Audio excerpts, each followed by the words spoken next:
রহমানির রহিম। আসসালামু আলাইকুম। আজকে আমি চুরু শুটকি দিয়ে আলু রান্না করব। 1 কেজির থেকে সামান্য কম, তাই দিয়ে দিলাম প্রথমে চুলার মধ্যে হাঁড়ি, এরপর দিয়ে দিব সয়াবিন তেল, সাদা সয়াবিন তেলগুলো এই যে দিয়ে দিলাম।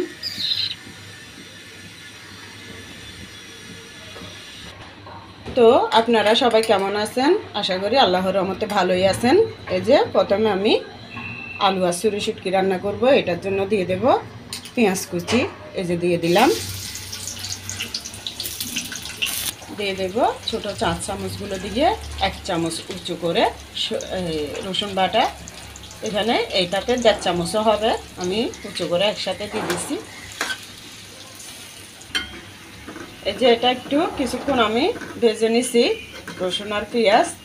এবার অন্য মশলাগুলো দিয়ে দেব। এই যে এখানে জিরা, তারপর দিয়ে একটু সামান্য করে ধনে আর সর্ষে দিছি সামান্য, এই 3টা জিরা ধনে সর্ষে একসাথে বেটে নিছি। এখানে সর্ষে আর ধনে কম আছে, জিরাটা একটু বেশি দিছি, 1.5 চামচের মতো দিয়ে দিলাম।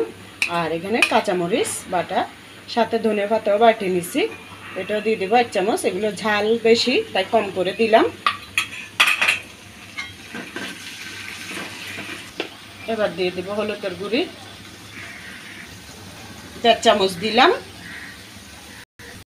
মরিচের গুঁড়ি বেশি দেবো না, কারণ কাঁচামরিচগুলো ঝাল, মরিচের গুঁড়িও ঝাল, তাই আমি এই যে একদম সমান করে একটু 1 চামচ আন্দাজ দিলাম। এই যে একটু সামান্য নাড়ার পরে দিয়ে দেব পাটার মধ্যে মশলা বাটছি যে ধুয়ে পানিগুলো নিছিলাম, ওগুলো দিলাম।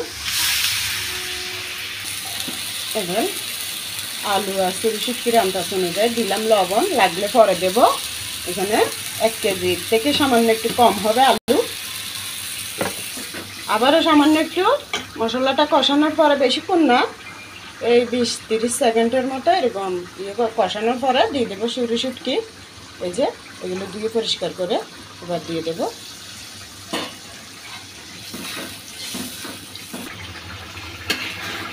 এবার আবারও একটু কষানোর পর শুটকি দেওয়ার পরে কষিয়ে নিলাম। এবার দিয়ে দেবো আলুগুলো। এই যে দেখুন আলুটা এইভাবে কেটে নিয়েছি আমি, দিয়ে দেবো।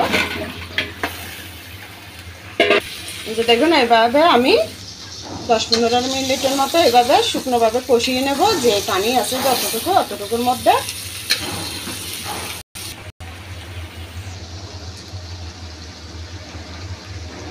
এই যে দেখুন আমি বরাবর আপনাদেরকে যেভাবে দেখাইছি পানি আর মশলার মধ্যে অতটুকুর মধ্যে, আর পানিও দিই নাই।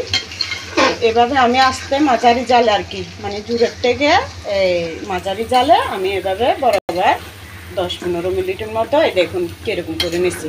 এভাবে আমি কষিয়ে নিলাম। কষানোর পর এটা কিন্তু পুরোপুরি সিদ্ধ হয়ে গেছে। এই যে এভাবে কষানোর পর এবার আমি একটু গরম পানি দিয়ে দেবো। দেখেন এটা পুরোটাই সিদ্ধ হয়ে গেছে, বুঝছেন? এই দেখেন পুরোটাই সিদ্ধ হয়ে গেছে। এখন আমি শুধু আন্দাজ অনুযায়ী একটু পানি দেবো তরকারিতে। এই যে এবার দিয়ে দেবো উতরানো গরম পানি।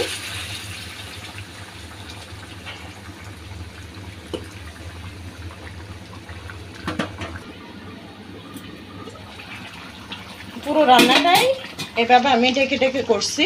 দেখুন এটা এভাবে আরও 5 মিনিট পানি দেওয়ার পর 5 মিনিট হয়ে গেছে, দেখছেন?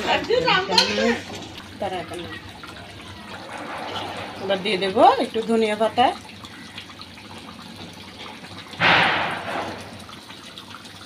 আচ্ছা দেখুন আমার চুরু শুটকি দিয়ে আলু দিয়ে হয়ে গেছে। খুবই মজার একটা রেসিপি করলাম, জানি না আপনাদের কেমন লাগে, তবে এই ধরনের এভাবে চুরু শুটকি দিয়ে আলু রান্না করলে খেতে খুবই ভালো লাগে।